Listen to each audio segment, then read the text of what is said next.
right, all right. How's everybody doing? How's everybody? I'm gonna move myself over just because I can. There we go. Okay, so I'm getting to know this tool better than anybody on the planet. So we did a really quick run through. We mixed our colors last time, so let me kind of show you what's up here, what is going on. So boom, we did our mix, and right now we got some saran wrap holding it down because we're going to get ready. I'm going to paint with y'all. We're going to do another one. All right, so we're all set up, but it's like 6 o'clock in the morning here. So I'm all set up for the night, but I wanted to redo this one sort of thing that I was talking about, which is about owning the tone and why we are so focused on owning the tone. And I did it before, but the mic wasn't set up very well, so I'm going to do it with a better audio. All right. So what they tell you, right? So, you go to school and you get this color wheel, and they tell you that hue, chroma, and value are the most important things. Like, oh my God, if you want to be an artist, you have to master hue, which is color, chroma, which is the intensity of the color, and value, and you have to oh my God. And they give you this Munson color chart and whatever. There's a problem with that. It's unscientific. If you want to be a realistic painter, all right? If you want to be an expressionist, then, color, you can be Van Gogh and get all into your yellow if that's what you want to do. But if you're talking about realists, you're talking about the greatest of all time, we're talking about Michelangelo, Da Vinci, Velasquez, these guys, all right? You're talking about their mindset. They weren't that concerned about color. Do you know why? You know why? Because there wasn't a whole lot of color, okay?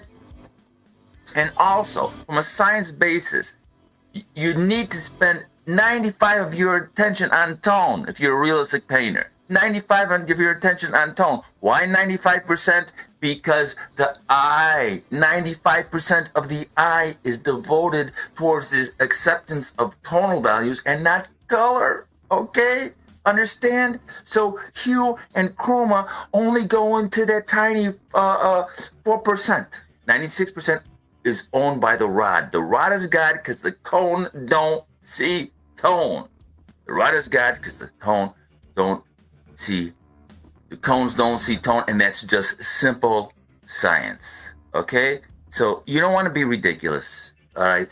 And then just, include color in the same breath that you would think about tone. You have to master the tonal palette before anything else. And the other reason is, okay,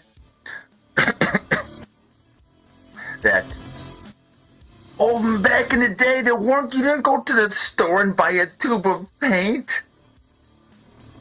Leonardo da Vinci and Michelangelo and Velasquez and Vermeer, none of these, Rembrandt, they grounded their pigments by hand with a case of the smallpox.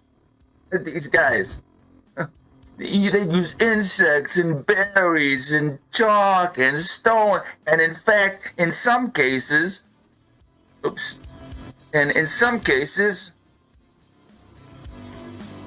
I disappeared. Here I am. And in some cases, for a certain type of yellow pigment, they would use cow's urine. Can you imagine? Can you imagine a Michelangelo da Vinci? Hey, Luigi, I'm gonna need some yellow for the Mona Lisa. Can you get at the bucket? I'm running out. Get at the bucket for the cow pee-pee. Can you do that for me? Thank you.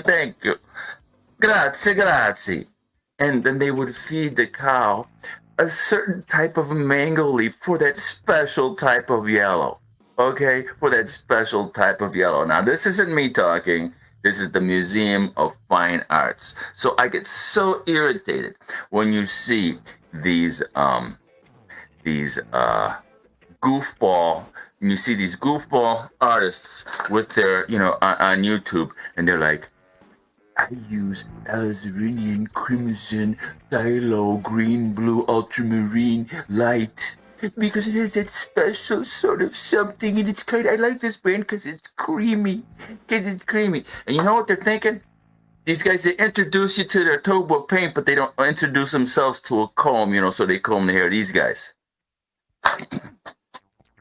they're thinking, oh, I wonder how many ladies out there are watching me be sensitive and getting so involved in the color.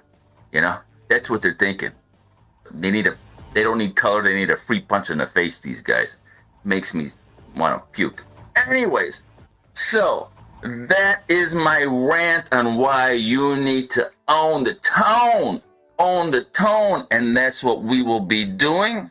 We're going to be owning the tone. Where are we? So yes, we're going to turn that PowerPoint into this, right? We'll eventually turn it around. We're going to use that PowerPoint into this using this. All right? That's all, baby. That's all.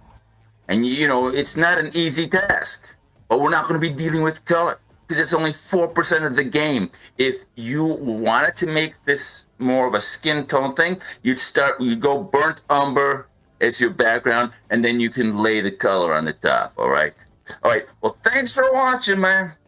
Thanks for watching. And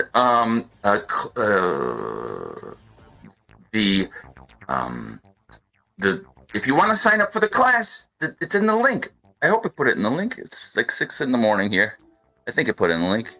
If I not, I'll put it in the link afterwards. All right, come here. Bisous, and we'll see you soon.